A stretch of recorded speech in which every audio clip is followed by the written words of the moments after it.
Welcome. This is Justin Lawrence from the investigative firm of Just In Case. Embarking on episode 4 of Awakening, the first season of Hunt the Killer. Let's get this all ready to rumble. Okay. Here's what we got. We start out with the Listening Friends of America letter. Let's see. And we have someone new writing to us. It is Jacob Nilsson. What's going on here? We got another fun letter. Okay.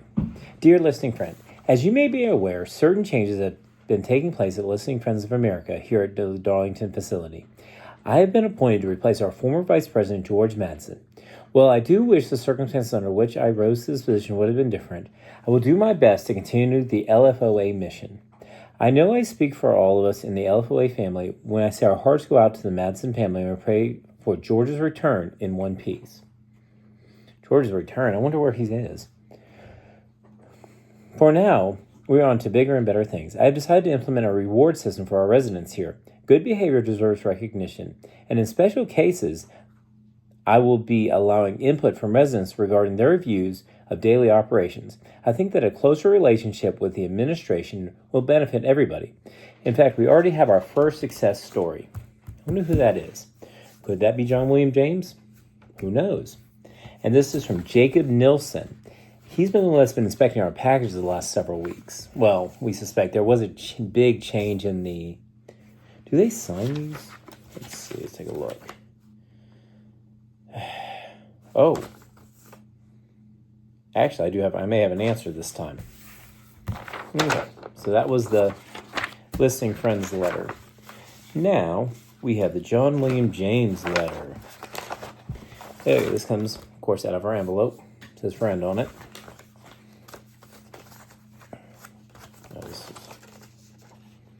Okay, here we got. My dearest friend, I believe these past 4 months have laid frame to the next panel of our lives in the great cosmic mural. I believe also, now you see there's a big spacer, just like the Listening Friends of America letter. This kind of indicates that John William James had been at least wrote last month's letter. Okay, I believe also that without you, this would have all fallen apart and I would waste my days in utterly despondent isolation. When I was a boy, I lived on a farm not terribly far from here. My father built the house himself after he and my mother purchased the land. My parents, always oblivious to the details, were unaware that the underground stream sneaked through the property. The earth became fraught with sinkholes. Sinkholes. Okay? And I fell in my share of them. I've been fascinated by them ever since. As a sinkhole forms, it remains undetectable to a casual observer. More than once, my father planted a field only to see half of it collapse on itself a week later. What hope he had was slowly swallowed by the land. Perhaps the path he chose was a mistake, but there would come a day he could not look back. He had become so intertwined with the land that he could only press on and endure. I never liked my father, never respected him, but perhaps you would have found him amiable company. My mother I miss dearly. In times of such duress, I seek comfort in these words.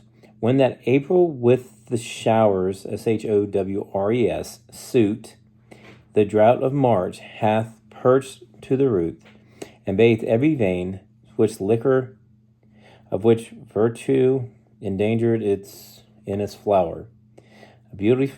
A beautiful musing on rebirth, I find 125. I also have good news, my friend. It seems that Over Our Discourse has invited new analysis of our mutual friend, Mr. McGowan. Upon further review, it seems he is to be released. It turns out that he is no more a murderer than you are. Than I am. He didn't say anything about him not being a murderer. That's interesting. Indeed, he might be described better as a troublesome priest than a murderous demon. He had heard about you. He offered his toy plane as a gift of gratitude. Apparently, he once dreamed to fly until his hero crashed in a jungle and was never found. Isn't it funny the choices we make of those we admire? Always. John William James. P.S. You'll know the demon when you see him in the flesh. I think that has something to do with the Faustus picture, but we'll go into that in a little bit later. Now, this is the airplane he sent us, a little toy children's airplane. So, and of course, we'll add that to our list also. I'll put it up on post. Okay, so let's grab this just in case. We have something, I think it's just a torn page. Let's see. There's something in the back of that. We'll go ahead and just make sure everything's no black light stuff. Oh, I knew there was the same page on that. Okay, so there's nothing there. Okay, so what do we got next? We're going to look at the William Riker letter. Okay, now, William Riker was a psychiatrist that was treating McGowan. And this is from 27 September 1967. That would be the day after the murder, right when they did the autopsy. This is going to Dr. Samuel Hawkins from William Richter. Dr. Hawkins, I have never written to you before under such circumstances, and the weight on my heart hopes that I never will again. I am sure that you have heard the rumors of what has happened in my ward today. I dread to say the rumors are indeed true. A murder has occurred. While it pains me to write you about this, I will attempt to approach. While it pains you to write about this, I will attempt an approach that is objective and analytical, as befits men in our stations. Apparently, I can't read today. A patient, a beautiful young woman named Lillian, was found dead in the janitor's closet early this morning. The horror I faced when I verified her identity was overwhelming, as I admit I had grown fond of the patient over the course of her stay here. She often put the other patients at ease and entertained the staff with amusing anecdotes and jokes. She was something of a tragic figure in this hospital, full of life, yet suffered from anterograde amnesia.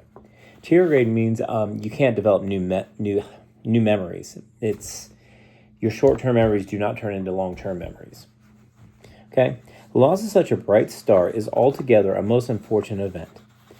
The man we believe responsible for the murder is another patient, one Lloyd McGowan. He has previously been deemed a danger to himself and others. His violent outbursts seem completely random and follow no discernible pattern, though he was placed in quarantine at the far end of the East Ancillary hallway. It was discovered that his door had been unlocked. The closet where Lillian was found is very near to McGowan's new room. It appears that McGowan was able to break free of his quarantine, find his poor victim, murder her, hide her body in the closet. We are still waiting for an autopsy report, but it appears he may have SA'd this victim as well. I understand the initial urge to call the authorities, host a police investigation, and have this criminal loose of himself what he has taken from this world, basically have him executed. But I would caution against this. I ask that you hear me out before making any rash decisions. If word got out about this incident, there is no doubt in my mind we would go out of business. There is no other way about it. It is very unlikely that any of this would be allowed to continue to practice medicine, even in an advisory capacity. The victim's family has long ago forgotten her or moved on without her. There are no records of any visits from them in the past 5 years. Who are we to open old wounds? To guilt a family whose only crime was that they simply could not understand nor handle our poor patient. If word gets out about her death, they will not only find guilt in their action, not only find guilt in their actions. Okay? They will likely pursue a lawsuit. Again, put us out of business and put us in the poorhouse, even in jail. I say let sleeping dogs lie there. The family will continue on, and Lillian will remain forgotten. To keep things quiet, I suggest we pretend like the whole thing never happened. I will not be so dramatic as to destroy her records, but I will remove our file on Lillian and place it in my personal care. This is a tragic day for all of us. I know that perhaps more than anyone here. But we must continue on. The work we do is too good to fail amid disgrace and controversy. Please take your time, but I do hope you respond favorably to my suggestions. In the meanwhile, I am. Again, he ends with I am. I'm guessing it means I am sincerely yours. That doesn't make sense, but say la vie. Now, why is he writing his boss, I guess,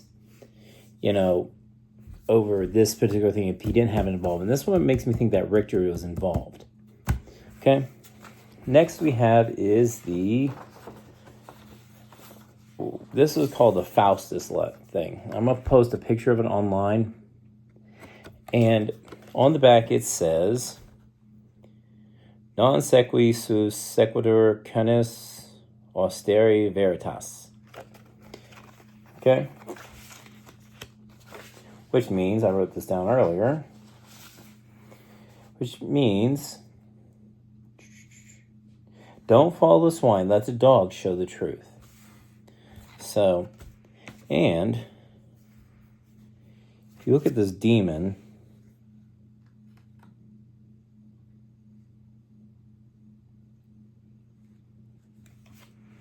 of course this isn't going to work, but we'll try it.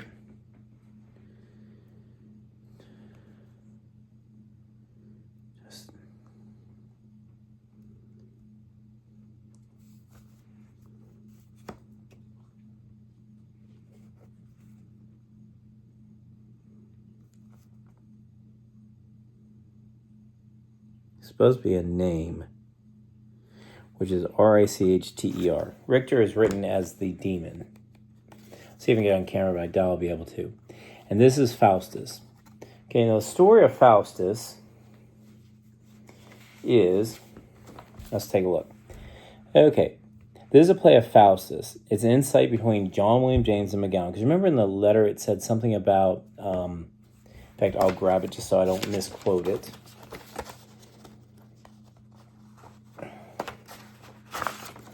Okay. Said McGowan is, upon further review, it seems it turns out that he's more of a no more murderer than we are. He might be described better as a troublesome priest than a murderous demon. Okay, so the priest is Faustus. Faustus is trying to make a deal with the devil. And Mephistopheles is the demon who's kind of an intermediary between him and the devil. So in this case, what I think he's trying to tell us, Faustus is an ambitious scholar, disillusioned by limitations on traditional knowledge.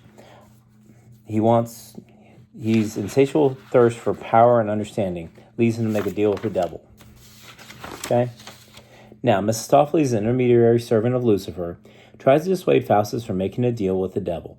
Faustus originally in awe of Mephistopheles, but eventually Faustus realized the emptiness of his ambitions. So Faustus, I believe, would be McGowan. He just wants more knowledge. The little toy he gave us makes us think he's like a child. And so that would tell me that Lucifer is probably John William James. Okay? And so ultimately, Lucifer is John William James. He's the ultimate control and evil. Mephistopheles is morality, but he's owned by evil. That means he's probably the killer, which is William Richter. And the McGowan is just the ambitious priest. But again, because of that toy plane, it makes me think he has the mind of a child and doesn't think things through all that well. Okay? So we got that. And then we also have this thing here. Now, this is a pig farm thing. And you get it's like swine papers, sheep husbandry, Percheron stallions. Let's see, we got Percheron stallions, Cleveland Bay stallions, Holsteins, Asherers. You got a pure extract of tobacco, black leaf sheep dip. Cures lice on hogs. Absolute cure for scab and ticks on sheep, lice for hogs, etc. Let's see, we got Cooper Dip, which is endorsed by American Sheepmen. Okay, so you have all kinds of stuff on here. This is basically a farming catalog, and it's from April 23rd, 1892, the Ohio Farmer. Now, I'm wondering if this is the farm area that, grew up on, that John William James grew up on, because he did mention a farm in his letter. Okay, so let's see what we got.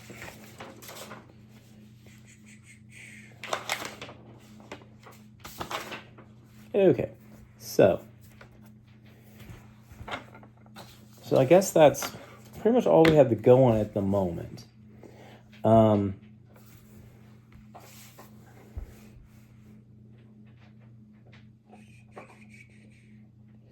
John William James has some stuff changed. The quote that we read in Latin, it comes from the general prologue of the Canterbury Tales. Okay? And the ultimately,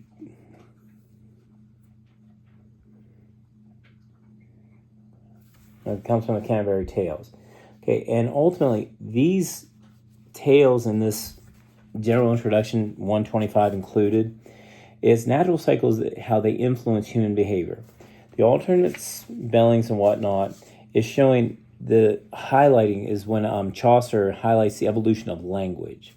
So this kind of makes me think that John William James is indicating that there's some kind of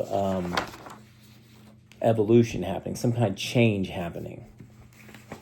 Okay, so could that be he's changing to Arlington, or is it something that's happening outside of it? Okay.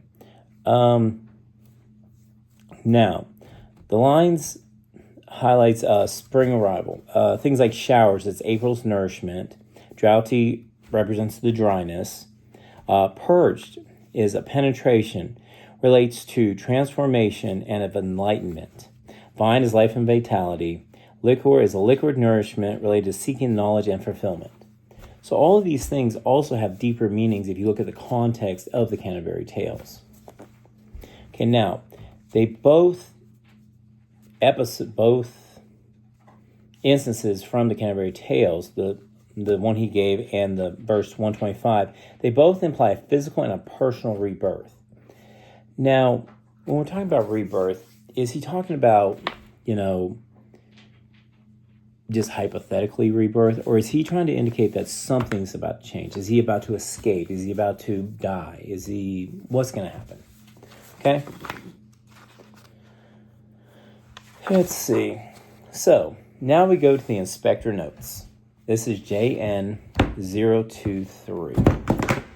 Nobody saw that. So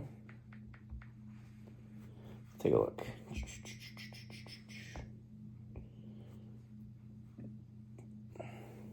There we go. JN023. Okay.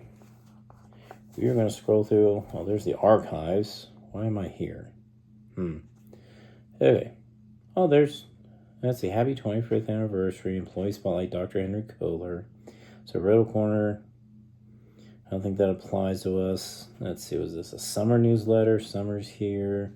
Employee Spotlight, Caroline Harving. I don't think that has anything to do with anything. Okay, let's go back up. Inspector notes, there we go. So let's see, it's JN023H. There it is. Okay, it's going to be JN023H50T. Okay, go down to H5. You type that in real quick, and we're going to paste. And there we go. And that brings up this thing. Now, this thing actually has some indicators for us. Okay? This is our Listening Friends letter. And I'm going to post it on screen, but I'm going to show it to you, hopefully on video as well.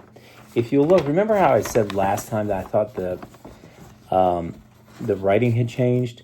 Well, look at the J, and look at the J. One for John and Jane for Nielsen's J. Okay? They're the same. Looks like it looks like significantly different, like I said, from the last one. I'm thinking that John William James is writing these. Okay? It is nothing like the others that we've seen in the past.